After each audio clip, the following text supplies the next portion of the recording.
Hi, this is Ron Young, and we're going to do another video, this one on our solvent dyes. Our solvent dyes,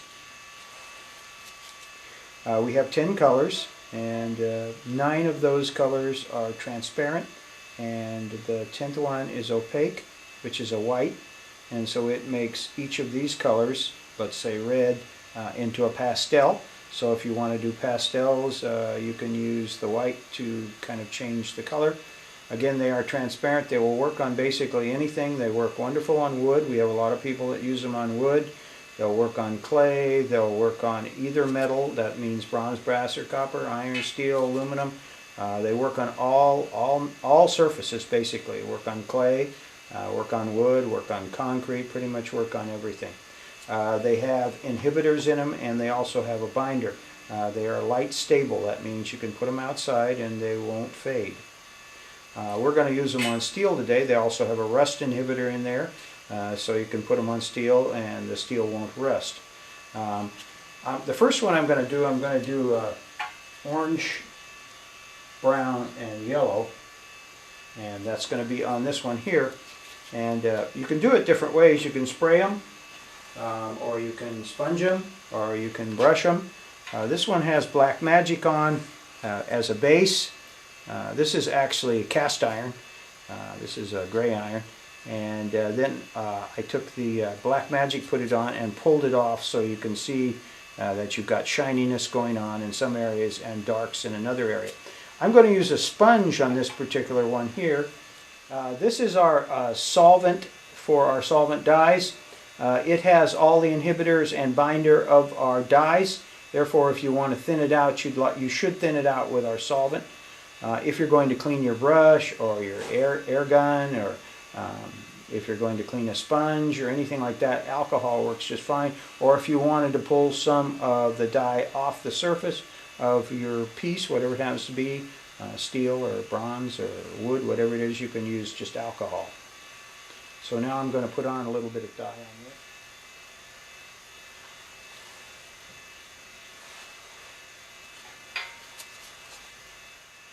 So, and we can mix that. I designed the dyes. They were the first product I brought out in Sculpt Nouveau for restoration, to where I could come into a 16th century patina piece and duplicate that patina with the dyes. Next, I'm going to use a little bit of orange in here. So now I've got, see, multi-layered colors. You can see it has a nice transparent look.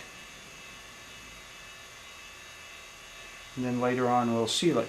Now when you seal it with whatever sealer you'd use, it brings up the intensity by about 50%. So it's going to look 50% brighter when you put the lacquer on it, as would our Smart Coat, our 1K Smart Coat. On this piece of cold rolled steel, which has been plasma cut, I'm going to use blues and greens on here. In the first one here, I used solvent in the sponge, which diluted the dye.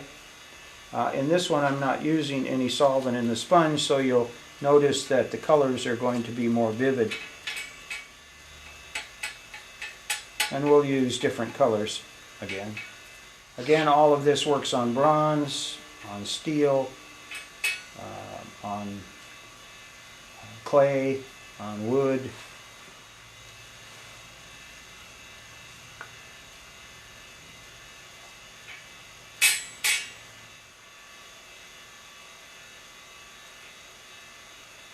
Now I'm going to use a little bit of orange.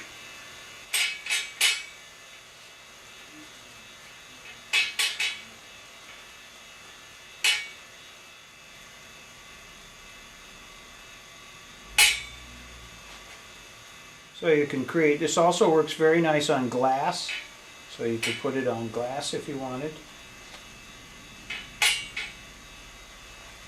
If you had a pattern on your metal surface and you wanted to keep that pattern, one of the problems is if you're using a lacquer, the solvent may be the same as the solvent in the dye, therefore the pattern will start to diminish.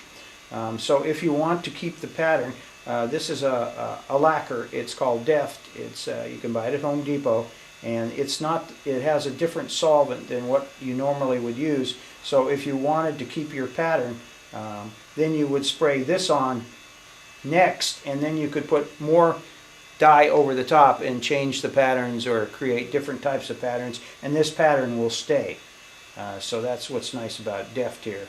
Okay, now this is dried. It's been about 15 minutes, and we're going to spray some Deft on there over the top. This is going to seal this part of the dye onto the metal, and then we can put something else over the top. You can see it changes the color.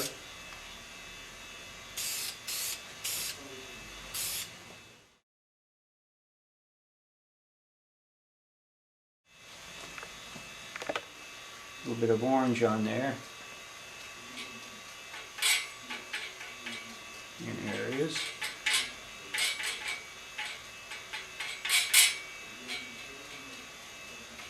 Without losing what's underneath. And now we can put Deft over the top, or we can put our lacquer over the top if we're done. You need to put a seal coat over the dyes. The dyes by themselves aren't very strong, so that will be the next thing you'd want to do, either Permalac or our new 1K Smart Coat. Okay, now we're going to spray the Smart Coat. You can see it's going to intensify the color. This is the demonstration on dyes, and this is what is the finished product.